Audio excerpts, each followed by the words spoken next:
How about some High Five Sports semifinal action? The Pac-12 championship game cutting into our TV time tonight, but we've got you covered here on highfivesports.com. We're going to start our semifinal coverage with the 6A bracket. Archer and Etowah both in the semis for the first time. Somebody going to get a trip to the Georgia Dome. As we take a look at some of the Archer fans all in your face, we'll pick up the action in the second quarter, and it'll be Archer's Randy Nails going 19 yards on this run. It would set up a Tiger score. They'd be up 14-0. Minutes later, Tiger quarterback Gabe Tiller in the flats to Dylan Singleton. The junior breaks a few tackles. He scores from 3 yards out, 21-0. Tigers doing it again this week. Tigers weren't finished, though. Nails in this time from 3 yards out. They were up 27-0. Randy knows the high five salute. Just before halftime, Etowah gets on the board finally. Casey Snow to Noah Dye. He goes 47 yards and watch as he stretches for the end zone. Archer was up 34-7 at the half. They advanced to their first state title game with the 52-7 win. The other 6A semifinal going on in South Georgia tonight, and it was Colquitt County coming out over McEachern 57-20, the final. So it'll be Archer and Colquitt County next Saturday night in the Georgia Dome. Let's go to 5A, why don't we? Maize trying to become the first Atlanta public school to win a title since 1973. A Henry County scheme never won a title. Stockbridge trying to change that. At Stockbridge tonight, no score after one. Here come the Raiders, though. Ashana Adderhold with the strike to the Paris Carter. And check out the speed from Carter. Goes all the way for the first score of the night. The Raiders on top 7-0. Second quarter action, and Stockbridge's Malachi Brown finds his man Jamari Clark right in front of our cameras. Takes it to pay dirt. A 2-point conversion was good after that. Stockbridge up 8-7. Later, more from Adderhold, this time to Randricus Davis. And watch as it looks like he might go all the way too, but runs out of bounds at about the 25-yard line. After that, Adderhold goes to the air yet again. This time it's Julius Whitehead for the touchdown. 2-point conversion there, no good. Maize led 13-8 at the break.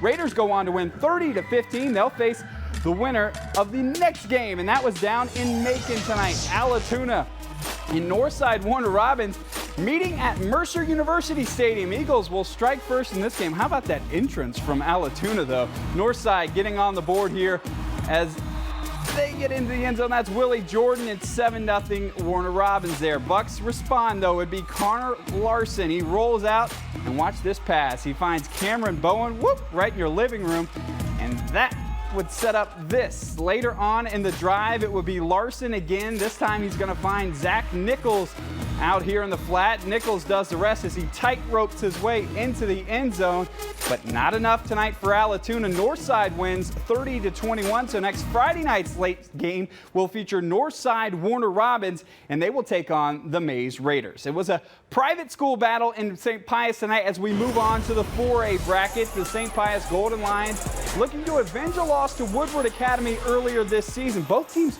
turning the ball over early in this game. Woodward's Jess Sutherland picked off by Nelson Gunnell there. Pius drive would get all the way down to the 1-yard line, but watch this. A fumble on the goal line. Woodward going to score. It looks like it's big Nate Guyton coming out of there with it. Congratulations to him.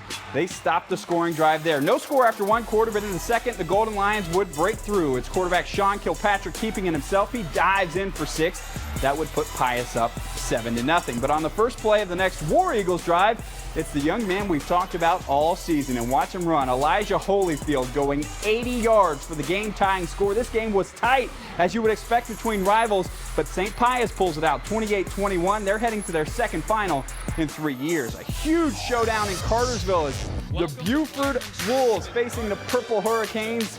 In the first quarter, it would be those Road Wolves drawing first blood. Joshua Thomas with that nice hop into the end zone. 7-0 Buford there. Then in the second, it'd be more of that man. Thomas gets it again. This time he chooses power over pretty. 14-0 Buford at that point. They go on to win this game 27-3. So it'll be Buford going for their 11th state title and their 3rd straight next weekend.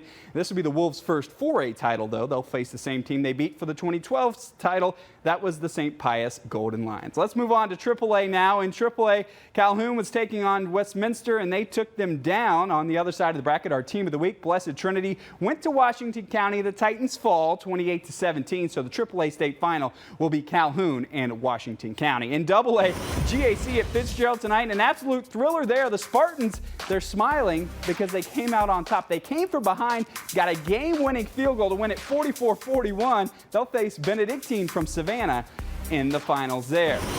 Rematch of last year's semifinal in the Class A private bracket. This one, Calvary Day and ELCA. Calvary Day won it last year. Let's see what happens this time. Calvary threatening to take the lead. Brent Sanders, though, is picked off by Davis Reynolds. And at the 2-yard line, return to the 6 for Eagles Landing. Second quarter, Donald Hamlin, the third, fakes the handoff, the quick toss to Evan Lewis in the end zone for the touchdown. 14-0 Chargers.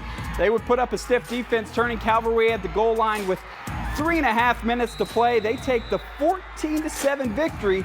They move on to the championship at the Georgia Dome next Saturday at 10 a.m. They'll face Mount Perrin Christian, who went on to defeat state champion Aquinas over in Augusta tonight, took them down 34-14.